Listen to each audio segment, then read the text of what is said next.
وہ کہتے ہیں میں نے سنا تھا کہ نافرمان کی روح بہت مشکل سے نکلتی ہے اور جو نیک لوگ ہوتے ہیں ان کی روح آسانی سے نکلتی ہے. تو میں تو جب گیا یورپ میں تو میں نے بہت سے گوروں کو بڑے آرام سے مرتے ہوئے دیکھا اور بہت سے نیک لوگوں کو بڑی مشکل سے مرتے ہوئے دیکھا. تو یہ کیا ہے؟ تو کہہ رہے ہیں مجھے تو اسلام کے بارے میں اشکالات شروع ہو گئے. میں نے کہا آپ نے جن سے یہ تقریر سنی ہے نا کہ نیک لوگ کی روح آرام سے نکلتی ہے، بروں کی مشکل سے نکلتی ہے، انہوں نے آدھی بات بتائی ہے، پوری نہیں بتائی. میں نے کہا یہ تو صحابہ کے دور میں نے کہا اگر آپ حدیثیں پڑھ لیتے، ایک آیت سے کبھی تھوڑی مسئلہ حل ہوتا ہے. آپ کسی کی ایک بات لے رہے ہیں، دوسرے موقع پہ جو اس نے تشریح کی ہے وہ آپ نہیں لے رہے.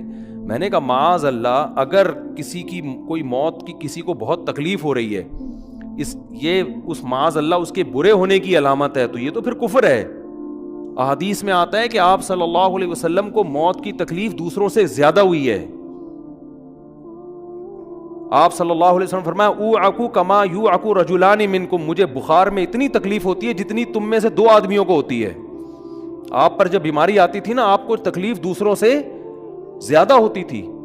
اور امی عائشہ رضی اللہ تعالی عنہا فرماتی ہیں کہ نبی صلی اللہ علیہ وسلم کا سر مبارک میری گود میں تھا جب آپ کی روح نکلی ہے، اور آپ کی جو میں نے موت کی تکلیف دیکھی ہے، جس شدت میں آپ جس تکلیف میں تھے، اس کے بعد مجھے کسی کی موت کی جو آسانی سے کوئی دنیا سے گیا ہو نا، اس کے مرنے پر مجھے کبھی رشک نہیں آیا.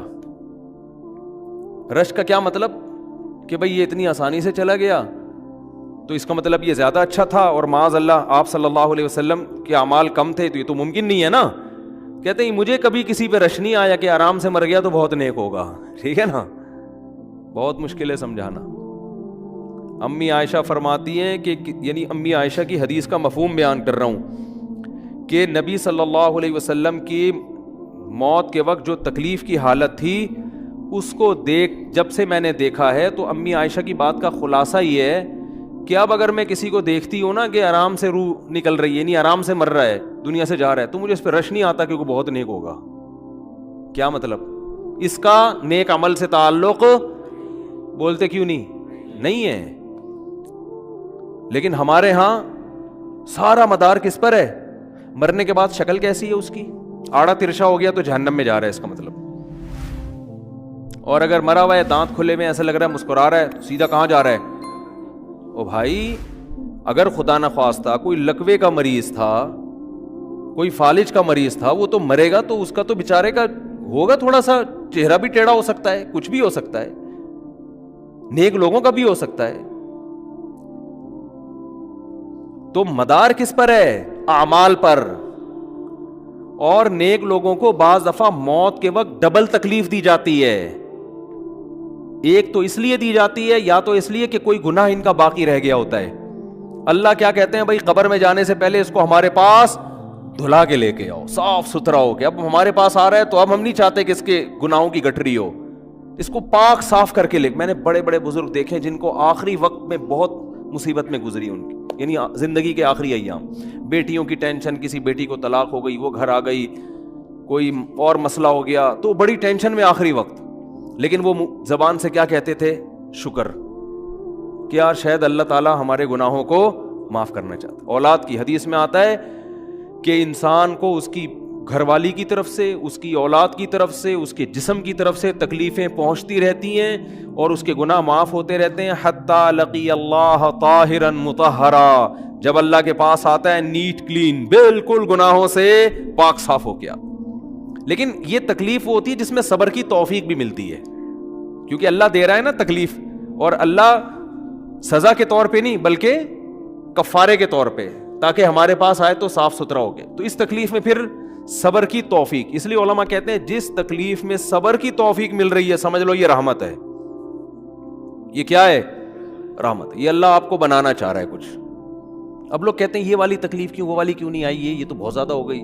تو بھائی اللہ سے کوئی نہیں لڑ سکتا، وہ جو دے رہا ہے وہ اس پہ صبر کرو. اسی کو کہتے ہیں تقدیر پر رضا.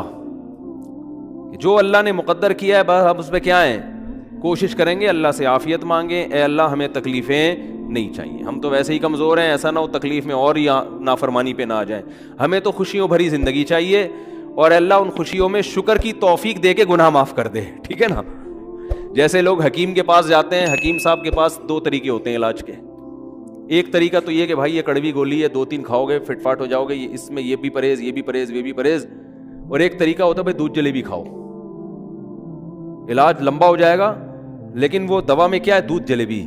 تو آپ کہتے ہو بھائی یہ دودھ جلیبی والا مجھے دے دو, ٹھیک ہے لمبا علاج کروا لوں گا, فائدہ دیر سے ہوگا, لیکن میں یہ کریلے کا جوس نہیں پی سکتا. تو ہم نالائق لوگ ہیں, شکر سے بھی انسان کے ترقی ہوتی ہے. تو اللہ سے یہی مانگنا چاہیے, اللہ ہمیں نعمتیں دے, تکلیفوں سے بچا, اور شکر کی توفیق دے تاکہ ہمارے درجات بلند ہو. تو شکر کے بھی تو بڑے فضائل ہیں نا. تو مانگنے تو, کیونکہ عبدیت اور غلامی کا تقاضا یہ ہے کہ اللہ سے عافیت مانگی جائے, لیکن اللہ تکلیف دے دے تو اس پہ صبر. تو ہمارے نبی صلی اللہ علیہ وسلم کو ہاں یا تو اس لیے تکلیف ہوتی ہے گناہ معاف, یا اس لیے کہ درجات بلند. اللہ چاہتا ہے کہ بھئی یہ دنیا آزمائش کی جگہ ہے, جب آخرت میں آنا تو اتنا تجھے نوازوں. تو ہمارے نبی صلی اللہ علیہ وسلم جنت میں آخرت میں سب سے اعلیٰ مقام کس کا ہوگا؟ سید الانبیاء محمد صلی اللہ علیہ وسلم, حضرت آدم سے بھی زیادہ, نوح علیہ السلام سے بھی زیادہ. تو اللہ نے فرمایا کہ آپ کو پروٹوکول دینے کے لیے آخری جو اب آپ کا آخرت کا سفر ہے نا, اس میں مادی تکلیف آپ کو دوسروں سے زیادہ دی جائے گی. یہی وجہ ہے کہ حضرت فاطمہ رضی اللہ تعالی عنہ, آپ کی چہیتی بیٹی, جب انہوں نے آپ صلی اللہ علیہ وسلم کی اس تکلیف کو دیکھا نا, جو موت کے وقت تکلیف تھی اور جو بخار کی شدت تھی, واہ کرب ابتا, فرماتی تھی ہائے میرے والد کا کرب. بہت زیادہ غمزدہ ہو گئی ان کو دیکھ کر کس قدر تکلیف میں ہے. تو آپ صلی اللہ علیہ وسلم نے فرمایا لا کرب علی ابیک بعد الیوم. کیسے تسلی کے جملے. اپنی بیٹی سے فرمایا ہے فاطمہ تیرے باپ پر آج کے بعد کوئی تکلیف, بولو لا کرب علی ابیک بعد الیوم. اس میں بھی آپ صبر کا پہلو تلاش کر رہے ہیں, شکر کا. بس یہ اللہ کی طرف سے آخری ہے. آج کے بعد اے میری بیٹی تیرے باپ پر کوئی تکلیف نہیں. اپنی بیٹی کو بھی تسلی دے رہے ہیں کہ غم ہلکا کر, بس یہ اللہ کی طرف سے آخری ہے, آج کے بعد کوئی تکلیف نہیں ہوگی. تو ہمارے ہاں وہ بیچارہ تکلیف سے جا رہا ہے, تو یار دیکھا آ گیا نا سامنے, لوگ کہیں یہ دیکھا, ہم تو کہتے تھے بندہ ہی 2 نمبر ہے, اب آ گیا نا دیکھو کیسے مر رہا ہے. اور پیغمبروں کو تکلیف تو دی جاتی ہے, لیکن کوئی ایسا عیب نہیں ہوتا, ایسی بیماری نہیں ہوتی جو لوگوں میں معیوب سمجھی جاتی ہو. یہ نہیں ہوتا, کیونکہ پیغمبر اللہ کے قاصد ہیں, تو اللہ ان کو ہر لحاظ سے امت کو یہ بتانا چاہتے ہیں یہ میرے رسول ہیں, یہ میرے سفیر ہیں. تو کوئی بھی ایسی چیز جس کی وجہ سے لوگوں کو ان سے نفرت ہو, یا طبعی نفرت جو انسان کے اختیار میں نہیں ہوتی, تو اللہ ایسی بیماری اور ایسی تکلیف سے بچاتے ہیں ان کو. سمجھ میں آ رہی ہے بات. لیکن امتی کو ایسی تکلیف ہو سکتی ہے. یہ جو ختم نبوت کے علماء کہتے ہیں نا مرزا غلام احمد بیت الخلاء میں گر کے مر گیا, تو بعض لوگ کہتے ہیں وہ تو بیت الخلاء میں تو فلاں بزرگ کا بھی انتقال ہوا تھا, فلاں کا بھی بزرگ کا ہو سکتا ہے, پیغمبر کا بیت الخلاء میں انتقال بولو نہیں ہو سکتا, کیونکہ پیغمبر کو اللہ ایسے عیب سے بچاتے ہیں جو انسانوں میں عیب سمجھے جاتے ہیں. تو پیغمبر کو ایسی بیماری نہیں ہوتی, جیسے اچھوت کی بیماری ہے کہ کوئی ہاتھ نہیں لگا سکتا اس کو, ایسی بیماری پیغمبروں کو نہیں ہوتی. کوڑ کی بیماری پیغمبروں کو نہیں ہوتی, کیونکہ ایسی بیماری جسے لوگ گھن کھاتے ہیں, ایسی نہیں. لیکن امتی کو ہو سکتی ہے, امتی کو ایسی بیماری ہو سکتی ہے, اللہ اس کے درجات کیا کرے گا؟ بلند کرے گا اس سے. مجھے ایک واقعہ کسی نے سنایا کہ ایک ہندو تھا, اس کو کوڑ کی بیماری تھی. کوڑ نہیں ہوتا, گوشت گلنا شروع ہو جاتا ہے, تو یہ بیماری پھیلتی ہے. تو اس کے رشتہ داروں نے بالکل الگ کر دیا اس کو, وہیں سے کھانا پھینکتے ایسے کر کے. کہیں تبلیغی جماعت گئی, ان کو پتہ چلا, وہ بیٹھ گئے اس کے پاس جا کے, اس کو کھلا بھی رہے ہیں پلا بھی رہے ہیں. تو وہ بڑا متاثر ہوا, یار سب نے چھوڑ دیا اور مسلمان ہو کے تبلیغ والے تو اکرام کا کوئی موقع الحمدللہ چھوڑتے نہیں ہیں. تو وہ مسلمان ہو گیا اور پھر اس کا انتقال ہو گیا تھوڑے دنوں میں. اب دیکھو اللہ نے جو اس کو کوڑ کی بیماری میں ڈالا, یہ بیماری اس کے لیے رحمت بن گئی کہ نہیں بن گئی؟ تو کفر کی حالت میں کوئی اچھا کام کیا ہوگا اس نے, اس کے بدلے میں اللہ نے اس کو کیا دے دیا؟ کوڑ کی بیماری. اب دنیا کہے گی یار عام کافر جو اچھے کام نہیں کرتے وہ تو فٹ فاٹ گھوم رہے ہیں, اور یہ تھوڑا بہت خیال کرتا تھا, اس کو اللہ نے کیا دے دیا؟ بھائی اس کو دیا اس لیے کہ اللہ کو پتا ہے کہ جی کوڑ میں ہوگا تو تبلیغ والے آئیں گے, اس کی اس کی آؤ بھگت کریں گے اور یہ کیا ہو جائے گا؟ اسلام میں داخل ہو جائے گا. تو اللہ کے کام ہے، یہ اللہ ہی بہتر جانتا ہے. تو بعض دفعہ اللہ تکلیف میں ڈالتے ہیں تاکہ آپ کے گناہ دھل جائیں. تو اس لیے موت کی جو تکلیف ہے نا، اچھا اور عین ممکن ہے کوئی بہت بڑا بدماش ہو، بڑے آرام سے مر جائے وہ، اور مرنے کے بعد ایسی خوبصورت اسکن ہو جائے اس کی، کیونکہ اسکن کی اچھے یا برے ہونے کا تعلق موسم سے ہے جینے، ٹھیک ہے نا. جس کو برین ہیمریج ہوتا ہے تو چہرہ خراب ہوتا ہے، چاہے وہ نمازی ہو. میں نے ایسے پکے نمازیوں کو جن کی نماز کی حالت میں ڈیتھ ہوئی ہے، ان کو دیکھا موت کے بعد ان کا چہرہ کالا ہو گیا.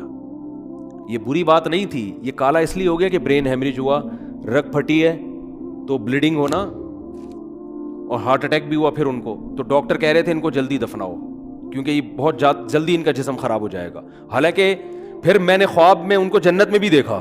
صحیح ہے نا. تو خام خمانہ لوگوں نے یہ چیزیں بنائی ہوئی. تبھی میت کو چھپانے کا حکم ہے، کیونکہ اکرام کرنا ہے نا، تو چہرہ مرنے کے بعد بگڑنا شروع ہوتا ہے. یہ ہر ایک کا ہوگا، چاہے نیک ہو چاہے برا. تبھی تو حکم ہے کہ اس کو جلدی دفن کرو، کیونکہ اس کی توہین ہے اب لوگوں کے سامنے رکھنا. اور ہمارے یہاں کیا ہو رہا ہے، باقاعدہ مردوں کے ساتھ سیلفیاں چل رہی ہیں، ناک میں روئیاں ٹھوسی ہوئی ہیں اور ویڈیو بن رہی ہے اور زیارت ہو رہی ہے، لائن لگ لگ کے پبلک دیکھ کے جا رہی ہے. کیا جاہلانہ رسم ہے یار، کیا جاہلانہ. میت میں اور دلہن میں فرق ہونا چاہیے. دلہن کی منہ دکھائی ہوتی ہے، وہ محلے پڑوس کی عورتیں آتی ہیں، بھائی دلہن آئی ہے، بیوٹی پارلر سر کے دیکھ رہی ہیں. تو مردے اور دلہن میں اتنا تو فرق کرو، مردے کی بھی رونمائی ہو رہی ہے. تو یہ غلط رسم ہے. انتقال ہو گیا فوراً چہرے پہ کپڑا. ہاں جو اس کے بہت قریبی لوگ ہیں، قریبی لوگ ایسا ہوتے ہیں کہ اگر وہ بدبو آ بھی رہی ہو، چہرہ بگڑ بھی جائے، ان کو نفرت نہیں ہوتی. بیٹے کو اپنے باپ سے نفرت نہیں ہوگی، چاہے جیسا بھی ہو، چہرہ جیسا بھی بگڑ جائے. وہ کہے گا یار میرا اس کا رشتہ خوبصورتی کی بیس پہ تھوڑی ہے. لیکن اجنبی لوگ جب اس کو دیکھیں گے تو چہرے کے بارے میں تبصرے بھی کریں گے. اور ایک صاحب کا انتقال ہوا، میں نے کہا جلدی دفناؤ، چہرہ نہ دکھاؤ. تو انہوں نے کہا لوگ کہیں گے یار لگتا ہے کچھ چہرہ بگڑ گیا اس لیے چھپا رہے ہیں. میں نے کہا اب تو اور چھپانا چاہیے، اس لیے کہ جس کا بگڑ جائے اس کو تو چھپائیں گے تو پھر لوگ یقیناً کہیں گے بگڑا ہوا چہرہ ہے. تو اس رسم ہی کو ختم کر دینا چاہیے. انتقال ہوا فوراً چہرے پہ کپڑا. ہاں بیوی دیکھ سکتی ہے اپنے شوہر کو، یا بیٹے ہیں، یا اس طرح جو بھائی بہن ہیں قریبی، وہ دیکھ لیں. باقی پبلک سے چھپا کے اس کو فوراً کیا کرو، دفن. اب تو قبر میں جا کے بھی دکھا رہے ہوتے ہیں. یہ اجمیوں کی گندی رسم ہے، بری رسم ہے. گندی کا لفظ میں نے تھوڑا سا زیادہ سخت استعمال کیا، لیکن مجھے اس سے زیادہ ہلکا لگ نہیں رہا کوئی لفظ. عرب میں ایسا نہیں ہوتا. سعودی عرب میں جو ہے نا، عرب لوگ بہت سی چیزوں میں ابھی بھی اسلام کے بہت قریب ہیں، بڑے خاندان. ہم لوگ چونکہ ہندوؤں کے ساتھ زیادہ رہے ہیں نا انڈیا میں، تو بہت سی چیزیں ہم نے وہاں سے کیا لی ہیں جو مذہبی لوگوں میں بھی آئی ہیں. عرب میں یہ سسٹم نہیں ملے گا آپ کو. عرب میں جب تک زندہ ہے احترام، ادب، تمیز. انتقال ہو گیا فوراً سے پہلے دفنایا. قبر پہ تختی بھی نہیں لگاتے. وہ جائز ہے تختی لگانا، لیکن وہ بھی نہیں لگاتے. کہہ رہے ہیں اب اس کو تختیوں کی ضرورت نہیں ہے، اب دعاؤں کی ضرورت ہے. دعائیں ہوتی رہتی ہیں ابا کے لیے. صدقات و خیرات کرتے ہیں، تب ایسا صدقے کرتے ہیں عرب کہ آپ کی سوچ ہوگی. ایسی سخاوت ہے عربوں میں، اپنے ابا کے لیے، اپنی اماں کے لیے دعائیں کرتے ہیں. وہ میں نے بتایا نا ایک واقعہ میں نے بہت پہلے سنایا تھا. جدہ میں کسی کے یہاں ٹھہرا ہوا تھا، سعودی عرب میں، پاکستانی تھے. وہ کسی عرب کے ساتھ 30 سال سے ملازمت کر رہے تھے. عربوں کا نا آپ کو ایک پہلو دکھایا جاتا ہے میڈیا پہ، جو اچھا پہلو ہے وہ نہیں دکھایا جاتا. جو اسلام کی وجہ سے ان میں خوبی ہیں وہ نہیں دکھایا جاتا. تو ایک عرب شیخ تھا جس کی ہاں یہ ملازم. دوسرا عرب کا جو اصل کلچر آپ کو ملے گا گاؤں دیہاتوں میں. شہروں میں تو پتہ نہیں کون کون آگے آباد ہوا ہے، اس میں اچھے بھی ہیں برے بھی ہیں. کہہ رہے ہیں میں نے دیکھا کہ وہ ایک عرب شیخ اپنی فیکٹری سے نکلا، میں تو ایک بھکاری آیا. اس نے اللہ کے نام پہ کچھ مانگا. اس کے پاس پتہ نہیں تنخواہ بانٹنے نکل رہا تھا، کیا نکل رہا تھا. اس کے پاس بہت سارے پیسے تھے، ریال. تو اس نے اس کو بھکاری کو دے دیے. بھکاری کو جیسے ہی دیے، بھکاری نے، اچھا یہ عرب بھی 80 سال کا بڈھا، تو اس بھکاری نے اس کے عربی کے ماں باپ کو دعائیں دینا شروع کر دی دل سے. نا کوئی پاکستانی تھا ہوا بڑا ڈیڑھ ہوشیار. دعائیں دی، اللہ کرے تمہارے ابا کی مغفرت ہو جائے، اللہ کرے. تو وہ عرب کو اتنا اچھا لگا، اس نے اور دے دیے. پھر وہ شروع ہو گیا، تو اللہ کرے تمہارے ابا وہ پھر اور دے دی. کہہ رہے ہیں اتنے پیسے اس بھکاری کو دے دیے. میں نے کہا یار یہ تو لاکھوں پتی بن گیا ہے. سارے پیسے ختم ہو گئے اس کے پاس، اور وہ گھنا دعائیں دیتا جا رہا ہے. وہ جو گھننا تھا نا وہ کیا کر رہا ہے, وہ بھی گھننا بن کے طبیعت سے دعائیں دے رہا ہے. وہ رونا بھی آ جاتا ہے پاکستانیوں کو, آپ کو پتہ ہے. تو کہہ رہے وہ چلا گیا, پیسے ختم ہو گئے. اس عربی نے کہا اگر یہ میرے پاس اور بھی پیسے ہوتے نا, یہ دعائیں دیتا رہتا میں پیسے. بعض ایسے جذبات ہو جاتے ہیں نا انسان کے کہ اس کو لگتا ہے کہ شاید یہ دعا قبول ہو رہی ہے, بعض ایسی کیفیات آ جاتی ہیں انسان کے اوپر. تو وہ پاکستانی تھے جنہوں نے مجھے واقعہ سنا, کہہ رہے ہیں یار ان کے اندر کوئی ان کے قریب رہے نا تو بعض چیزیں ان میں بڑی خاندانی. عربوں میں ماں باپ کا بہت احترام ہے, بہت. جتنے کسٹمر کے ساتھ بدتمیز ہوتے ہیں نا, باپ اور ماں کے ساتھ اتنے ہی اچھا سلوک کرتے ہیں. ایسا نہیں ہے جیسے زبان چلا دی اور یہ کر دیا. باپ بیٹھا ہوگا سب چپ کر کے آرام سے بیٹھے ہوں گے کہ باپ یہ بول بیٹا رہا ہے. ہمارے یہاں بیٹا باپ مجھے تو, میں تو لوگوں سے پوچھتا ہوں یہ پہلے کیوں, کہ مجھے ایسا لگ رہا ہے آپ کا بچہ آپ سے پہلے پیدا ہو گیا, یعنی وہ باپ بنا ہوا ہوتا ہے. ٹھیک ہے نا, باتیں ایسے کر رہا ہوتا ہے کہ جو بیٹا ہے وہ باپ لگ رہا ہے, جو باپ ہے وہ بیٹا لگ رہا ہے. تو خیر کہاں سے کہاں بات چلی گئی, کیا بات کر رہا تھا. ارے یار یہ تو موضوع کو کوئی پکڑ کے رکھے, یہ بہت بڑی جاہل پیر کی بات تو میں نے شروع کی تھی, شیطان ہوا وغیرہ سب ہو گیا. ہاں یہ بات چل رہی تھی کہ موت کی تکلیف اگر کسی کو ہوتی ہے, میں یہ بتا رہا تھا کہ اسلام کی باتیں اللاجیکل بات اسلام نہیں کرتا. ہاں مذہبی لوگ بعض دفعہ ایسی باتیں کر کے لوگوں کو بیوقوف بنا دیتے ہیں, قرآن کی آیتوں کی غلط تفسیر کر لیتے ہیں کہ بھئی وہ اتنی تکلیف سے مرا اس کا مطلب وہ جہنم میں جائے گا, وہ نیک آرام سے مر گیا. تو قرآن و سنت سے ملتا ہے کہ نیک لوگوں کو موت کی تکلیف بہت دفعہ ہوتی ہے, زیادہ بہت دفعہ نہیں بھی ہوتی. اب یہ نہیں کہ کوئی آرام سے مر گیا تو آپ کہیں سیدھا جہنم میں گیا, اس کو تو تکلیف ہی نہیں ہوئی, یہ بھی ضروری نہیں ہے. ٹھیک ہے, اس کو بولیں یہ اللہ کی رحمت ہے, اچھا گمان رکھنا چاہیے نا کہ بھئی یہ اللہ نے پہلے ہی دھلا دیا اس کو. تو یہ جو موت کی تکلیف جس کو قرآن میں آتا ہے نا کہ برے لوگوں کو موت کی تکلیف ہوتی ہے, وہ روح نکلنے کی ہے, کہ جب عالم برزخ کی طرف روح جاتی ہے اور اس کو برزخ کی چیزیں نظر آنا شروع ہوتی ہیں تو پھر روح چاہتی نہیں ہے کہ میں جسم سے جدا ہوں, لیکن فرشتے اس کو کھینچ کے نکالتے ہیں. تو یہ عالم برزخ کی چیز ہے, اس کا اس مادی زندگی سے تعلق نہیں ہے. مادی زندگی میں تو کسی کے یہاں گولی مارو گے نا, ٹھا کر کے گئی نکل گئی مر گیا, اور کسی کو کیما بنا کے مارو گے تڑپا تڑپا کے تو تڑپ تڑپ کے مرے گا وہ. مادی زندگی میں کسی کو آگ میں پھینکو گے تو جل کے مرے گا, چاہے نیک آدمی ہو, اور کسی کی گردن اڑاؤ گے تلوار سے تو 1 منٹ میں کیا ہو گیا, ختم. لیکن جو اس کی روح نکل رہی ہے, خدا کے پاس جا رہی ہے, وہ منظر نافرمان کا بہت ہی بھیانک ہوتا ہے, اور نیک آدمی کی روح ایسے پرواز کرتی ہے, وہ اس کی تکلیف ہے. اور اس پہ میں ایک واقعہ بھی سنا چکا ہوں, دوبارہ نہیں سناؤں گا, کہ کیسے دنیا میں بھی اس کے مشاہدات ہوئے ہیں لوگوں کو, کہ کیسے ان کو آخرت کی چیزیں نظر آنا شروع ہو گئی ہیں, اور وہ باتیں کر رہے ہیں, باقاعدہ بتا رہے ہیں فروح و ریحان و جنت نعیم. جو قرآن میں آتا ہے نا, فرشتے آتے ہیں اور اس کی روح قبض کرتے ہیں, تو وہ بعض دفعہ